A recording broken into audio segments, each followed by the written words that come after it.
स्वागत है आप सभी का मेरे YouTube चैनल एजुकेशनल स्टोरी में।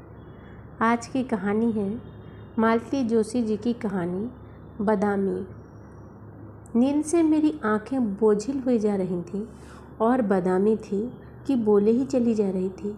और बातें भी कौन सी, वही गांव घर जिन्हें दिन भर से सुनते सुनते मैं अघा गई थी। दादी की किस्से, माँ की बीमारी, भाइयों की शरारतें, सहेलियों की मौज मस्ती, नीम पर पड़े झूले, खट्टी मीठी अमियाँ, तालाब की डुबकियाँ और भी ना जाने क्या क्या। वह अनवरत बोल रही थी और मुझे हुंकारा देना भी मुहाल हो रहा था। सुबह 4 बजे की जागी हुई थी मैं। सामली बड़ी इम्तिनान से अलार्म घड़ी पापा के सिरहाने रख गई थी। कल सुबह मुझे जाकर वे दोबारा सो गए थे। बच्चों के जाने के समय ही उठे थे। उतनी सुबह उठकर मैंने पूड़ियाँ उतारी थी, सब्जी बनाई थी, हलवा सेका था, फिर नहाने के लिए पानी चढ़ाकर चाय बनाई थी, तब जाकर जाने वालों को जगाया था। अब बच्चे भी बच्चों वाले हो गए हैं, पर मेरी भूमिका अब भी वही है। दक्षिण भारत की यात्रा का प्रोग्राम बनाया था। जमाई बाबू ने कहा तो था हमसे भी, पर इनका बीपी, मेरी डायबिटीज, इनका अर्थराइटिस, मेरा अस्थमा, सबको साथ लेकर कहाँ जाते। फिर सामले ने लिखा, ना हो तो आप भैया भाभी के साथ ही आ जाएं, आपको चेंज हो जाएगा, हमारा घर भी सूना सूना नहीं रहेगा। फिर यही तय रहा। सामली का बस चलता तो बादामी को भी साथ ले जाती। बच्चों को 1 घंटा भी संभालना पड़ जाए तो उसे रोना आ जाता है, पर बहू वरुण की आया को साथ ले आई थी। उसने तीनों बच्चों की जिम्मेदारी सहर्ष स्वीकार कर ली थी, इसलिए बादामी को फिर मेरी सेवा में छोड़ा गया। सेवा की मुझे सचमुच ज़रूरत थी। वे लोग तो सुबह 8 बजे ही निकल गए थे, पर पूरा घर समेटने में मुझे दिन भर लग गया। सब यहाँ से वहाँ तक बिखरा पड़ा था। ननंद भौजाई दोनों ऐसी सिलमिली हैं कि उन लोगों के कहीं बाहर जाने के बाद नौकरों से झाड़ू लगवाते भी डर लगता है। ड्रेसिंग टेबल पर गदर मचा हुआ था। ड्रॉवर्स खुले पड़े थे। बिस्तर पर कोई दर्जन भर टॉप्स और मालाएं थीं। असली और नकली पहचानना मुश्किल था। गीले नैपकिन्स, मुचड़े हुए रुमाल, उतारे हुए मोजे और बच्चों की चड्डियों से फर्श अटा पड़ा था। एक कोने में तेल की शीशी लुढ़की पड़ी थी, तो दवाइयों का पूरा बैग ही डाइनिंग टेबल पर उलट दिया गया था। बादामी साथ ना होती तो मुझे सब चीज़ों को ठिकाने लगाते 2 दिन लग जाते। बस उस लड़की में एक ही खराबी है, बोलती बहुत है, पूरी टैप रिकॉर्डर है। मुझसे पूछ रही थी कि साहब लोग कहाँ गए हैं, वहाँ ऐसा क्या है 15 दिन लग जाएंगे। मैं उसे ज़्यादा तो क्या बताती, बस दक्षिण के मंदिरों का बखान कर दिया। पर वह तिरुपति बालाजी या रामेश्वरम, मीनाक्षी या कन्याकुमारी की महत्ता से जरा भी प्रभावित या अचंभित नहीं हुई। उत्तर में उसने अपने गांव के सोनमुखी महादेव, तालाब वाले महावीर जी और टिरिया वाली माता का वर्णन सुनाया। उनके पुजारियों के चमत्कारों की गाथाएं सुनाई। शिवरात्रि और नवरात्रि की विशाल मेलों का बखान किया। गांव की रामलीला का भी सभी ने पाठ सुनाया। विषयांतर के लिए एक आध प्रश्न मैंने उसके घर परिवार के बारे में भी पूछ लिया। बस उसकी यादों का तो जैसे पिटारा ही खुल गया। लगा जैसे उसे अरसे बाद इतना संवेदनशील श्रोता मिला हो। यह निश्चित था कि सामले उसकी बकवास नहीं झेल पाती होगी। शाम तक मैं शरीर और मन दोनों से थककर चूर हो गई थी। जल्दी खा पीकर सोने का मन था कि पड़ोस के शर्मा दंपत्ति आ गए। सामले शायद उन्हें जताकर गई होगी, इसीलिए हमारा अकेलापन बांटने आ गए थे। नींद से निढाल होकर जब मैंने उनके सामने ही उबासियां भरनी शुरू की, तब जाकर भी उठे। उन लोगों के जाने के बाद ये जब कमरे में आए तो ज़मीन पर लगा एक बिस्तर देखकर बिदक गए। यहाँ कौन सोएगा? बादामी, अब इतने बड़े घर में उसे अकेले कहाँ सुलाऊं? तो रखने की क्या ज़रूरत थी, घर भेज देती। कमाल करते हैं आप भी, उसका घर यहाँ कहाँ है? यहाँ तो उसका मामा है, कल सुबह आएगा तो भेज दूँगी। तो मैं बाहर हॉल में सोता हूँ, मुझे टीवी भी देखना है, इन्होंने कहा और चौकीदार से कहकर अपना बिस्तर बाहर लगवा लिया। मुझे बहुत बुरा लगा। भला वे इनका क्या ले रही थी। अब सोते हैं बाहर तो सोते रहे। मैं बिस्तर पर लेट गई। इतनी देर टीवी से चिपकी बैठी बदामी भी भीतर आ गई। मुझे लगा था वह भी दिन भर की थकी हुई है, बिस्तर से पीठ लगते ही सो जाएगी, पर वह तो फिर शुरू हो गई थी और मुझे हुंकारा देना भी मुहाल हो रहा था। वैसे उसे मेरे हुंकारे की ज़रूरत भी नहीं थी। कोई आधा घंटा बीता होगा कि बाहर से उनकी आवाज़ आई, ज़रा घड़ी देखो और सोने की कोशिश करो। तुम्हें तो ऐसा बतरस चढ़ा है कि सामने खंभा भी हो तो शुरू हो जाती हो। मुझे इतना ताव आया कि बस। शादी को 35 साल हो चले हैं, पर अब तक इन्हें मेरी आवाज़ पहचान में नहीं आती। उसी गुस्से में मैंने बदामी को डपटा, देवी अब कचर कचर बंद कर और सो जा, बड़े साहब जी नाराज़ हो रहे हैं। यह बात मैंने जानबूझकर जोर से कही थी ताकि बड़े साहब जी भी मान लें कि बतरस किसे चढ़ रहा है। बदामी तो एक डांट खाकर ही चुप हो गई। थोड़ी देर में उनकी नाक भी बिजने लगी, पर मेरी नींद एकदम गायब हो गई। नींद से बोझिल पलकें एकदम सपाट खुली रह गई और मैं उनमें बदामी के गांव के चित्र तैरने लगे। शामली के यहाँ आए उसे 2 साल हो चले थे, पर अब तक एक एक बात उसे याद है। लगता है जैसे उसका शरीर भर यहाँ है, मन अभी भी वहीं अपने गांव में बसा हुआ है।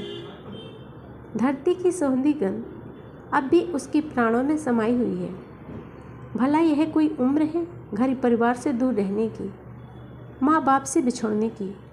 बदामी तो लड़की है, उसे तो एक दिन परदेश जाना ही है, पर तब तक तो अपनों के पास रहे। माँ बाप भी भला ऐसी भी क्या मजबूरी है कि कलेजे के टुकड़ों को इतनी दूर जाकर पटक दिया। इसे छोड़कर कैसे रह पाते होंगे वे लोग। उनके गले से कौर भी उतरता होगा, खासकर उसकी माँ। क्या एक रात भी वह ठीक से सो पाई होगी। मुझे वह प्रसंग याद हो आया जब सुधांशु पहली बार कैंप पर गया था। पहली 3 रातों से ही मेरी नींद उड़ गई थी।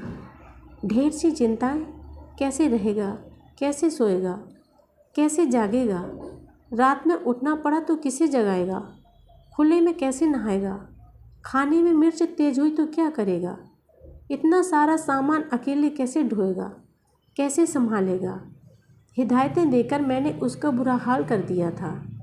ये मेरी हालत भांप गए थे, इसलिए सुधांशु को विदा करने ये मुझे भी स्टेशन ले गए। सभी बच्चों के माँ बाप आए हुए थे, सबके चेहरे पर चिंता थी। इन्होंने मुझे दिखाया कि सारे बच्चे सुधांशु की उम्र के ही हैं और पहली बार इस तरह बाहर जा रहे हैं। पर पता नहीं क्यों मुझे अपना ही बच्चा सबसे ज़्यादा निरीह, मासूम और असहाय लग रहा था। माँ के दिल की कैफियत ही अलग होती है। दूसरे दिन गोपी किशन सौदा सुलभ के लिए पूछने आया तो मैंने कहा, भैया साहब लोग नहीं हैं, तब तक छोकरी को गांव भेज दो, माँ बाप से मिल आएगी। गांव में क्या रखा है माँ जी, यहीं पड़ी रहने दीजिए, आपकी सेवा करती रहेगी। ना हो तो तुम अपने घर ले जाओ, भाई बहनों में मन लगा रहेगा। यहाँ बच्चे भी नहीं हैं, कोई खास काम भी नहीं है, लड़की बोर हो जाती। बड़े मेमन से वह अपने साथ ले गया। बदामी में भी कोई खास उत्साह नहीं था। मैंने कपड़ों के लिए पूछा तो बोली, हमें कौन रात रहना है, हम तो शाम को लौट आएंगे। और सचमुच वह शाम को लौट भी आई। रात को उसने जैसे कोई रहस्य खोलने के अंदाज में कहा, अम्मा जी एक बात बताएं। बोलो। पता है मामा मामी से क्या कह रहा हो तुम? बोलो कि अम्मा जी बड़ी कंजूसन है, बिटिया की 2 रोटी भारी पड़ गई। मुझे बहुत ताव आया। बिटिया की रोटियां तो खुद उसको भारी पड़ रही थी, तभी तो ले जाने में आनाकानी कर रहा था।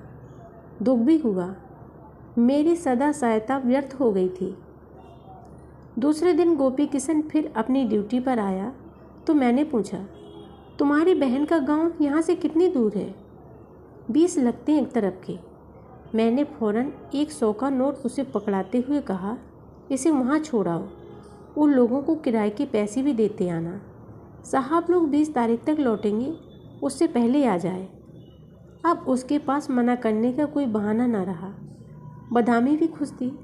बड़े सलीके से उसने अपनी अटैची जमाई, वह भी सांवले की ही पुरानी अटैची थी। मैंने अपनी एक पुरानी साड़ी और ब्लाउज उसकी माँ के लिए निकाल कर दिए। भाई बहनों के लिए मिठाई भी मंगवा दी। अब कहे मुझसे कंजूस कोई। रिटायरमेंट के बाद इस तरह खट से 100 का नोट निकालना आसान नहीं होता, पर मैं खुश थी कि एक पुण्य का काम कर रही हूँ। बिछड़े हुए बच्चों को माँ से मिलवा रही हूँ। अगले दिन माली बाबा स्वयं प्रेरणा से ही घर का छोटा मोटा काम करवाने आ गए। काम ऐसा था कि क्या, पर जो भी था उसमें रस नहीं आ रहा था। मैंने कहा, छोकरी दिन भर कान जरूर खाती थी, पर उसके जाने से घर सूना हो गया। कोई भी हो, उससे घर में रौनक बनी रहती है। माली बाबा बोले, आपने नाहक भेजी हुजूर, यहाँ बनी रहती आपकी सेवा टहल करती। गांव में क्या रखा है? गांव में माँ बाप है उसके, वह बेचारी कह नहीं पाती है तो क्या, मन तो करता ही होगा ना। अभी उसकी उम्र ही क्या है। माँ बाप उसे कौन सा अमृत पिला देंगे। ऐसे ही गत के होते तो यहाँ भेजते ही क्यों। आप देखना, ऐसी लाल सूखी गई है, बदामी छुहारी सी लौटेगी। क्या बात करते हो? हम सच्ची कहते हैं हुजूर। माँ बाप क्या होते हैं? उसके असली माँ बाप तो आप लोग हैं। आपके ही राज में सारे सुख भोग रही है। अच्छा खाती है, अच्छा पहनती है, गद्दे पर सोती है, ठाठ से मोटर पर घूमती है, दिन भर टीवी में सिनेमा देखती है। गांव में क्या रखा है? मैंने फिर एक बार कहना चाहा कि गांव में उसका घर है, माँ बाप है, भाई बहन है, सखी सहेलियाँ हैं, उसका बचपन है वहाँ, और इन चीज़ों की बराबरी दुनिया की कोई नेमत नहीं कर सकती। पर मैं चुप लगा गई। नहीं तो फिर मुझे माली का प्रवचन सुनना पड़ता। मुझे उसके वक्तव्य में ईर्ष्या की गंध आ रही थी। उस बित्ते भर की लड़की को जो सुख सुविधाएं मिल रही थी, वह शायद औरों से देखी नहीं जा रही थी। पर यह कोई नहीं सोचता कि खाने खेलने की उम्र में यह जो अपना गांव घर छोड़कर इतनी दूर नौकरी करने आई है, तो कुछ तो पाएगी ही। दिन बीत रहे थे और हम लोग एकांतवास के आदी हो चले थे। बच्चों को लौटने में अब भी 4-5 दिन शेष थे कि एक दिन बदामी दरवाजे पर आ खड़ी हुई। साथ आए व्यक्ति ने जिस विनम्रता से मुझे दंडवत प्रणाम किया, उससे समझ गई कि वह उसका बाप ही होगा। उसे देखकर मैं खुश हो गई थी कि कुछ तो एक रास्ता टूटेगी। फिर भी मैंने कहा, इतने जल्दी क्यों लौट आई पगली? 3-4 दिन और छुट्टी मना लेती। साहब लोग तो 20 को आएंगे। हमने भतेरी कही मालिक, पर ये जिदिया गई। फिर क्या करती? ऐसा क्यों? आपका बताओ मालिक। बे तो हो गई हैं शहर बारी, बंगला में रहती हैं, 56 भोग खाती हैं। वो तो गाँव में का धरो है। चून है तो दाल नहीं है, शक्कर है तो चाय नहीं है। उन्हें अब जी सबको साथ है का? मुझे माली की बात याद आई। उसने कहा था, बदामी यहाँ से लाल सुर्ख जा रही है, आप देखना छुहारा होकर लौटेगी। खैर छुहारा तो नहीं हुई, पर गाल जरूर पिचक गए थे। धूप के कारण रंग भी संवला गया था। इस समय तो उसकी हालत और भी बदतर हो रही थी। सफ़र के कारण बाल और कपड़े सब धूल से अटे हुए थे। मैंने कहा, बदामी अपने बापू को पानी पिलाओ और चलकर हाथ मुँह धो लो। जब वह पानी देकर चली गई तो मैंने उसके बाप से कहा, बंगले में रहने से गांव घर में थोड़ी ही छूट जाता है। फिर यह तो लड़की की जात है, इसे तुम हमेशा तो बाहर नहीं रख सकते। कल को सयानी होगी तो शादी कर देंगे। उसने छूटते ही कहा, लड़का 5वीं क्लास में पढ़ रहा है, साहब के कह के चपरासी लगवा देंगे। फिर 2 जना शहर में बने रहेंगे, गांव में जाने की ज़रूरत ही नहीं है। मतलब यह है कि बदामी की सगाई हो चुकी है। शादी होने तक जितना कसा सकेगी बाप को कमा कर देगी, फिर शायद पति के राज में भी किसी बंगले पर काम करने लगेगी। बचपन की ट्रेनिंग व्यर्थ थोड़ी ही जाएगी। बदामी का बाप देर तक बैठा अपनी दरिद्र गाथा सुनाता रहा। उसने यह भी बताया कि बदामी के छोटे भाई को वह जमींदार बाबू के बेटे के साथ जयपुर भेज रहा है। उन लोगों ने उसे पढ़ाने का भी वादा किया है। सुनकर ही मन कैसा तो हो गया। इसीलिए जाते समय जब बदामी के बाप ने किराए के पैसों की याचना की तो मैं मना नहीं कर सकी। यह मुझे बाद में याद आया कि किराए का प्रबंध मैं पहले ही कर चुकी हूँ। सारी शाम में बुझी बुझी सी रही। स्वाभाविक था, उसका मूड ठीक करने के लिए मैंने आवाज़ दी, आजा बदामी, चित्रहार शुरू हो गया। हम सोएंगे अम्मा जी, हमारे पाँव पिरा रहे हैं। पाँव क्यों पिरा रहे हैं? क्या पैदल आई हो? मैंने तो मजाक किया था, पर उसने बताया कि सचमुच आधा रास्ता उसने पैदल ही तय किया है।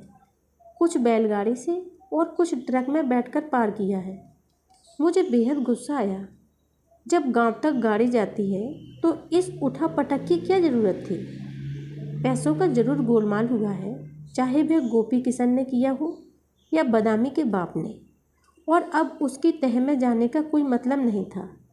अपना गुस्सा उस पर उतारते हुए मैंने कहा, और ऐसी सिकुड़ी हुई सी क्यों खड़ी है? ठंड लग रही है तो स्वेटर नहीं पहन सकती? सूटर हम उतने भूल आए हैं। चौकीदार उसी समय दूध लेकर आया था। फुसफुसाकर बोला, गप दे रही है, आप जानो खुद ही रखाई होगी, कपड़े भी रखाई होगी। अब देखिएगा मैम साहब, ऐसी गुस्साएगी। यहाँ चार भले लोगों के बीच उठना बैठना होता है, कपड़े चाहिए कि नहीं? पर ससुर सब धल्ले थे। मैंने कनखियों से देखा। बादामी ने शायद सब सुन लिया था, पर वह निर्विकार भाव से चित्रहार देखती रही। मुझे ना तो आजकल के गाने याद रहते हैं, न हीरो हीरोइनों की पहचान में आते हैं। बदामी ही मेरा ज्ञानवर्धन करती थी, पर आज वह एकदम चुप बनी हुई थी। चित्रहार समाप्त होते ही वह उठ गई। रात के सीरियल देखकर जब मैं कमरे में लौटी, उस समय बदामी अपने बिस्तर में दुबकी हुई थी। मैंने बत्ती जलाई तो उसकी आंखें मिचमिचाईं, मतलब वह अब भी जाग रही थी। मुझे आश्चर्य नहीं हुआ। शामली बताती थी कि घर में लौटने के बाद हॉस्टल में पहली रात तो जागकर ही बीतती थी। नींद आने का सवाल ही नहीं होता था। सबके पास कहने के लिए इतना कुछ होता था। बदामी का मन भी इस समय घर की यादों से लबालब भरा होगा। उसे हल्का करने की गरज से मैंने कहा, और सुनाओ बदामी, छुट्टियाँ कैसी बीतीं? तुम तो कुछ बताती ही नहीं। का सुनाए अम्मा जी, उसने बेजारी से कहा। उते का धरो है जो बताएं, और वह करवट बदलकर सो गई।